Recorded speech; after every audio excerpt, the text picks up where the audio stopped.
Hey Edgewood, Miss B taking advantage of this sunshine.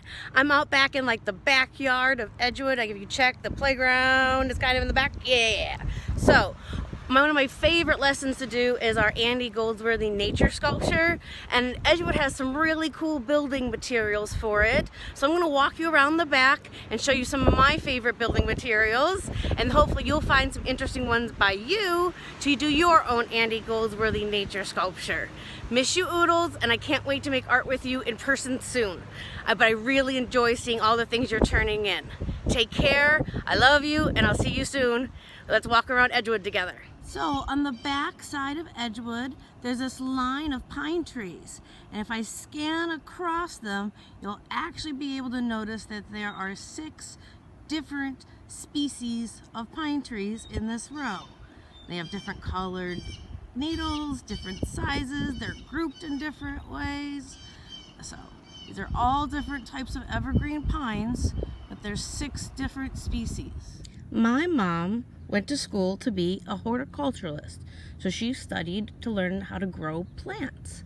And through her, I learned lots of interesting things, including that there are different species of plants within their group, just like there's different species of dogs within the group.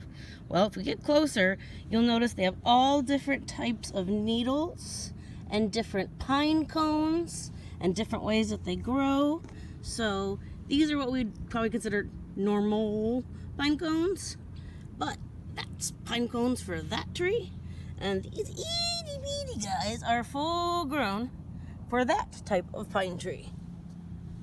I love the variety and the ways you could use them in your sculptures. Some would make good edgings, some would make good hair, some would make good texture. So this pine tree has a really good example of old growth and new growth. If we kind of scoot in, see how it's like bright limey green right on the end? That's the terminal bud. That's where it's all the new growth. That's all since spring now. And everything back to the whole tree, it would be the old growth. And all that bright limey green stuff is the terminal bud growing on the end of the branch and producing new pine needles. Maple trees.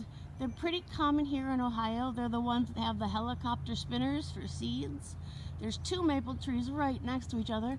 I want to highlight this one because its red shows off so well. A lot of times in spring and fall, maple trees will have a red tone to them because the amount of sugar in their sap in their circulation system.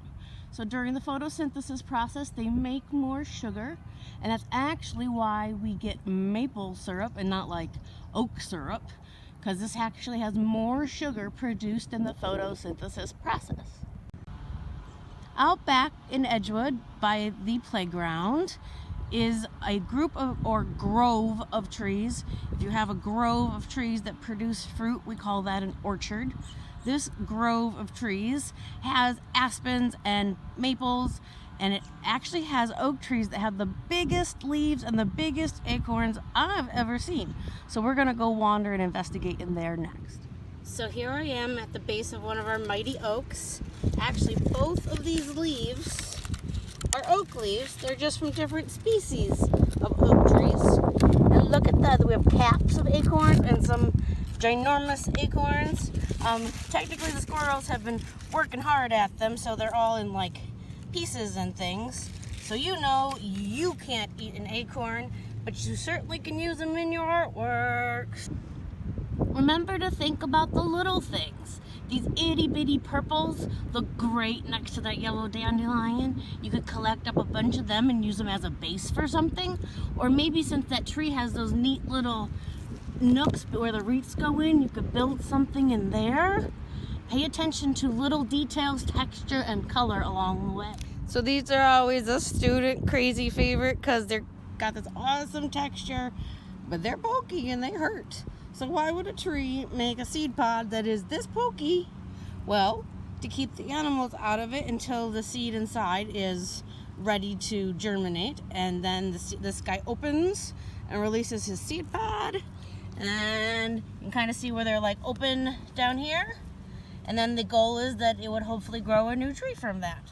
You are currently looking at the bottom of a tree. So that is the root structure from underneath of an overturned tree. It has fallen in the other direction, and so you can see the bottom of the root system as it branched out under the ground. Most people probably just see a pile of sticks, but it's all about how you see things, because a bird might see pieces for her nest, or maybe it would be a really, really good start of a fort. Or could you do an interesting sculpture or use it as the frame around your design so people would see it? Sticks could be very, very cool toys. Do not build me stick figures made out of sticks. Try a little harder, please. Pollination in process. That bee is getting all the nectar for himself and pollen all over him, and he's going to take it back to other plants, and that's how we have our fruits and vegetables. He's going to also take it back to the hive and help make honey, which is their food source. We just happen to like it too. And also, those gorgeous pink or yellow flowers would be great as bright details in your sculpture projects. When you're walking into school in the morning, we have several trees that are in our courtyard. They are ginkgo trees. And if I kind of come close, the ginkgo has a kind of interesting fan-shaped leaf. And it actually, when taken as part of your diet, helps with brain power.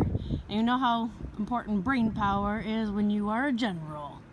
So my middle school art teacher told me trees were division problems. The trunk is the whole, and each part divides. And when you divide, the parts can't be bigger than the whole, so they keep getting littler and littler and littler and littler and littler and littler.